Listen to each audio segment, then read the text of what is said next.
Hey Waffle Gang, I do hope you are well. My name is Mark and today we're checking out some more Reddit stories, and if you do love a Reddit story, why not consider hitting that like, subscribe, maybe that notification bell too, and let's crack on with today's first story. Much love guys. Now today's first story comes from Happy Personality 528 and says, am I the arsehole here for resenting my wife for not believing my side of the story? I, male 46, have been married to my wife, Heather, female 45, for 18 years.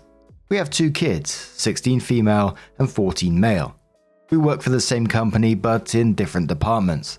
She works on a different floor of our building. We recently hired a new employee, Sarah, female 30. I helped her a lot with her training and even prepared a guide for her so she could catch up on the new role quickly. I told her she could drop by any time if she had a question. She kept coming to my desk to chit-chat. Even my co-worker Chris, who shares an office with me, noticed. I thought she was new and lonely, so not a big deal. She asked me to go out for lunch with her. I laughed and joked, asking if Chris wanted to join us for lunch. Then Sarah looked at me and said no, she meant just us to talk. Plus she wanted to buy me lunch because I'd been so nice to her. Chris gave me a look. I told her she didn't have to and that I was just doing my job. She insisted and I agreed. During lunch, she started rubbing my hand. I moved my hand and changed the topic to my wife, bringing her up repeatedly. She eventually said she found me attractive and wanted to be more than friends, suggesting we start with friends with benefits and see where it goes.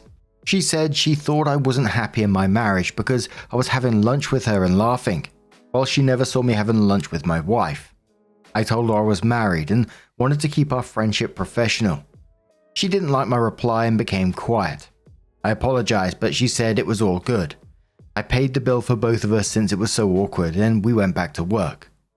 I received a letter from HR telling me they needed to talk to me because Sarah filed a complaint. She said I asked her out for lunch, inappropriate and handsy, and even pressured her to have sex with me, but she left. I was floored. Luckily, my co-worker Chris can confirm my side of the story. I immediately told my wife the whole thing and she got furious at me. She said she believed Sarah's side because she stands by the victim. I told her Sarah was lying. Chris can confirm she invited me. Also, I wasn't inappropriate. I didn't touch her and turned her down. My wife rolled her eyes and said Sarah is a gorgeous woman much younger than me, implying I took advantage of her. I was so annoyed. I've always been faithful to her. How could she possibly think of me like this? Luckily, the HR issue was resolved and I just have to do some training. I asked to move to another team so I won't be working with Sarah anymore. Am I the arsehole for resenting my wife for not believing my side, for taking her side without any proof? I basically barely talked to my wife since the incident. Matata said straight away to the OP, this will get lost in the sea of comments, but I'm wondering if the restaurant has a video recording of the dining area. You could prove you're telling the truth really quickly with a recording of she getting handsy and you pulling away. OP says I'm going to check with the restaurant. It's a small cafe/restaurant within walking distance of our office. Caters Haters says, speaking of intel, I wonder what her behavior/performance was like at her previous jobs. The fact that she pursued you and then reported false accusations to HR this quickly into a new job suggests a level of diabolical confidence in my opinion, or reckless immaturity I guess. Regardless, something ain't right and I wouldn't be surprised if this was some kind of MO for her. I don't know how you could safely investigate her past, but something to think about. Certain says not the arsehole, she was attracted to you, made her move and failed. Then she retaliated and made the first move to cover herself before you can do anything. Also, I'd question my marriage if I were you. If your own spouse can't trust you, then she's not a partner. Narfel says this, you weren't exactly smart about accepting lunch. Yes, there is a double standard and it sucks. It also sucks that your reputation will now suffer at work because there are people who won't believe the truth just because. It sucks that your wife sees you as a possible predator. You should definitely question your marriage and maybe do some counseling to see if this can be fixed or if the marriage needs to end. You should also file a complaint with HR and see about getting this woman moved to a different department or let go. You might not be the only person she tries this with. Opie came in a day later and said a quick update. I talked to my wife last night and she said, I really don't buy it that a younger, good-looking employee come onto you. I asked her, have I ever been inappropriate with any woman? Have I ever been handsy? She said, no, you joke around a lot, so you probably made some dumb jokes or something and offended her. I swear you're autistic. You can't even get basic social cues. As for being handsy, who knows? I lost it. I said, who knows? You should know. I expected more from you. She rolled her eyes and went to sleep. As for HR, it was my request to change team. I can't work with Sarah or see her every day. I'm so tempted to yell at her and say, what the fuck is wrong with you? Neither of us got fired since there was no evidence, so HR just gave me the talk. I have no idea if Sarah has to do the training or what happened to her. I went to the restaurant to see if there is footage, but owner wasn't there. I'll try again today. My mental health is a mess. My coworker Chris suggested to take time off to talk to a therapist and a lawyer. I might do that. Max Zaddy says, wow, your wife sucks. I really hope the restaurant has video footage they can share with you. Opie says, my life does suck. I went from happily married with a good job to office creep, and who is the person I'm married to? If she thinks I'm too stupid, too ugly, and don't respect women, why are we still married? Firecracker says, I'd bring the hammer to HR. They're willing to take action against you for words, but when you have witnesses, they're trying to sweep it under the rug. Threaten to sue and demand a written public apology from Sarah.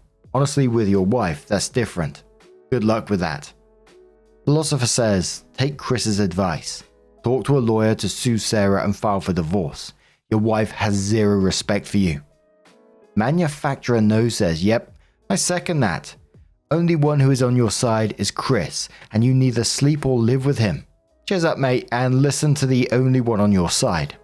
Opie says he is middle-aged like me, divorced guy, and was joking that we should move in together and make a male version of Golden Girls. Divorced dads, and raise the kids together. Caters Haters says, the Golden Guys boys. I like it. Pool, old school arcade room, entertainment room. Sounds streets ahead of living with your disrespectful and cruel wife. Find your inner Blanche and live it up. Then Opie made a post saying need support. How did you know it's time to end the marriage? And said, hello friends, I posted in another thread that I'm going through horrible times. I can't live with a woman who constantly belittles me. Part of me feels guilty for leaving because I have 2 kids. How do you know it's time to end it? I'm just wondering if my marriage is salvageable. Thanks. Tragic replied to that one saying it's time to leave when you have exhausted all other possibilities. That means you have read some good relationship books together. You've tried to use a marriage counselor to fix the issues you have. Not a vent session. Cut that shit off if all it becomes is her venting. You've tried approaching things in different ways and nothing changes. Then you can leave without that nagging doubt in the back of your head that you should have done more. And when your kids ask you why, you can actually tell them you tried everything to make it work.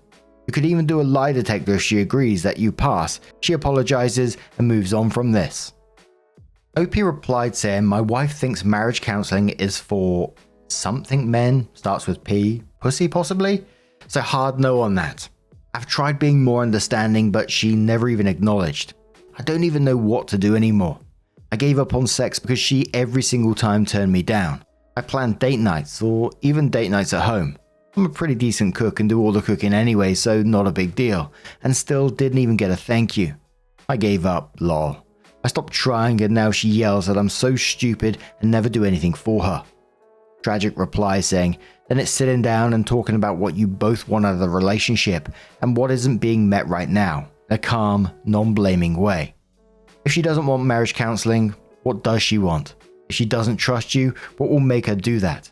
Ask what she needs in specific ways, and if she doesn't want to work on it, ask if she wants to divorce them because you are both obviously miserable. Opie says she thinks things are fine the way it is. She thinks I need to work on myself to be more professional and less of a autistic goofball I am. And it sounded like, apart from what happened in this story as well, that the marriage isn't that great anyway. I don't know, maybe I read that in a different way. He went from saying that they're happily married to they're not even intimate anymore, or they have these date nights, which almost sounds like they're standoffish in some ways. and yells at you that you're stupid and you don't do anything for her. I'm just kind of like, what? But what do you guys make of this situation? Let us know your thoughts down in the comments below. And let's move on to another story. Now, next story comes from Eli or Eli 804 and says, would I be the arsehole if I skipped a family member's party because it took place at a church? Please excuse the lack of paragraphs and formatted writing. I'm writing from my phone. Trigger warnings, mentions of sexual assault. I, 22 female, come from an extremely religious background, Christian, and while I have left the church, my family still remains heavily involved. My mother texted me a few days ago telling me that my younger cousin, 17 male, is getting baptized in a few weeks, and they wanted me to be there to support him and celebrate him/his testimony.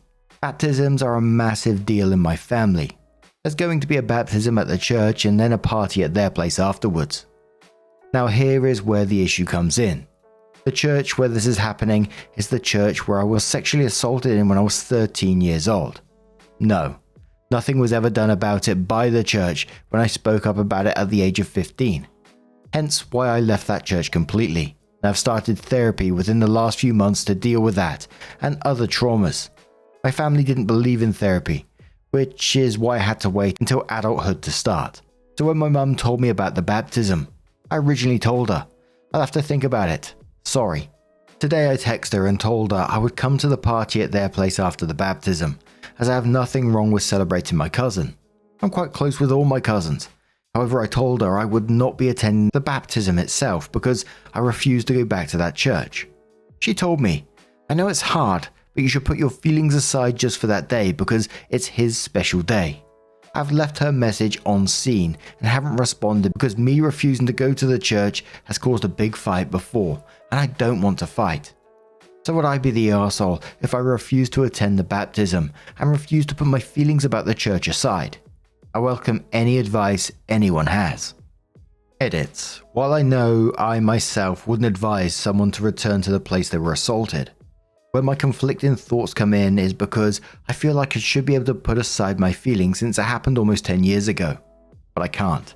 And now I just feel like a burden that my family has to deal with because they constantly have to hear about my feelings towards these things. Edit 2. I've noticed a lot of people mentioning that I should talk to my cousin about why I won't attend. My cousin is on the autism spectrum, so it's not as easy as opening up to him and telling him what's up, because he's unable to reason and understand the depth of what happened and why I can't move past it, which is why I'm dealing with my mum and her invitation rather than him and his. Another edit. With my second edit, I was talking only about my cousin's situation, not anyone else who has ASD. It is a spectrum, and I know that many people with autism can 100% understand my story just as anyone else could. This is just not the case for him. My edit above was purely about him and not trying to speak for anyone else. I wanted to clarify this to avoid anyone getting offended, as that is not my intention at all. However, I do very much appreciate those who have ASD or know people with ASD who have commented here to give suggestions on how I may be able to approach the topic and discussion with him. I've taken all your advice into consideration and am continuing to think about bringing this up with him in some of the ways you suggested. So thank you. As for anyone else, I greatly appreciate all the kind words, more than any of you know. You have all made me feel like I have a community of internet strangers support that has provided me with an air hug that I never realized I needed so bad. Particularly the comments about how my family shouldn't be attending that church anymore, as this was a thought I've had for years, but I'd convinced myself was selfish of me to think. So thank you to all of you who commented this, especially those of you who are parents. I hope to eventually come back here with a good update. But as for right now, I just wanted to thank you all so much for the advice and kind words. You're all such kind-hearted people. Obviously there's going to be some comments mentioning why the family is still going to this church, and that was my thoughts. I was like, what the fuck? And then mum coming in saying, put your feelings aside, and she can piss right off. And I want to say, like, if I was your family member and you came up to me and explained the situation about what you've been through or known what you've been through, there's no way I would expect you to go to that place anyway. Why would you? The trauma that you've gone through still go through to this day. You wouldn't even have to explain yourself in any way, shape, or form. It just wouldn't happen. But it wouldn't even get to that point anyway, because I wouldn't be going to that place anyway as a member of your family after what you've been through. But Marie says, not the arsehole. First of all, I'm sorry for the trauma you experienced. You were so kind to respond to even tell your mum that you would think about attending. The fact that she would even expect you to go to something like that and then try to guilt you into it is disgusting. It also says a lot that your family still continues to attend this church. You were also so kind to compromise and say that you would come to the party after. Put yourself and your mental health first when it comes to this. Good luck on your healing journey, and I hope you have other friends and family outside that church that you can lean on. Turbulent replies that saying this. Plus, if OP has a close relationship with cousins, I'd be inclined to drop them a direct message explaining their stance and the compromise that they offered. And if they get black sheeped about it, they would have had their chance to say their piece. OP replies saying, you were right. I would have turned to Reddit if it was as easy as messaging my cousin about it. However, he is on the autism spectrum, so this is not something I can really get into with him, unfortunately, because he cannot properly reason and understand the depth of it. And that isn't his fault at all. So OP came in with their update and said, I posted here a few weeks ago and got quite a few responses, so I wanted to update everyone. As I got home from my family's house a few hours ago. Firstly, I wanted to say thank you to everyone who gave advice and commented on my last post. I read every comment, and honestly, a lot of them made me feel a lot less crazy about feeling the way I did about the situation. So I'm forever grateful for the community of Redditors who commented on the post. You're a lovely group of strangers. Secondly, I wanted to say that I did skip the baptism and did not go to the church for the baptism. I found out that the church was streaming the baptism online, so I told my parents that I would watch the baptism part of the service online, but I stood firm in my decision to not go to the church. Initially, my mum tried to argue, why not just go to the baptism at the church if you're willing to watch it online? But I told her continuously that I refused to ever step foot in that place again. However, I did go to my cousin's house for their baptism party after the church service that they got baptized at. I congratulated him and celebrated him all the same, and none of my other family members interrogated me on why I didn't attend. I'm assuming my mother already told people why, and I've been open about my history in the church before. So, it was a lovely afternoon. I still got to spend it with my family, and I got a card and a little gift for my cousin, and he was happy. It was a great little get-together. I'm very happy that I didn't let my parents guilt me into going to the church, as it would not have been good for my mental health. But I'm happy it was a good afternoon with my family all the same. So this story had a happy ending. Thank you everyone who saw my original post and took the time to read and speak on it. Edit, please excuse the formatting, I typed this on my phone.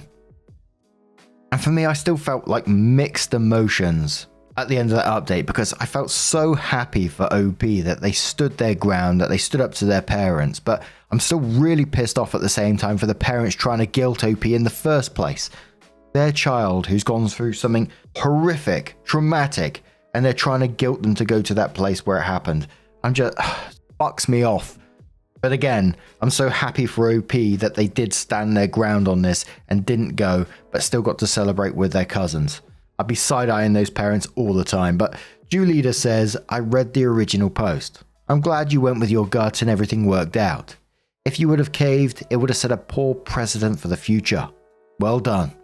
OP says, I agree. Thank you. And one more comment which says, I'm glad to see you put your mental health first. You did the right thing. But now, I'm going to turn this one to you guys. What do you guys make of this situation? How did the update make you feel as well? Let us know your thoughts down in the comments below. And don't forget, at the very end of the video, there'll be a couple of playlists there that you can click on, and it will automatically scroll through all the videos for you. Once again, huge thank you for being here.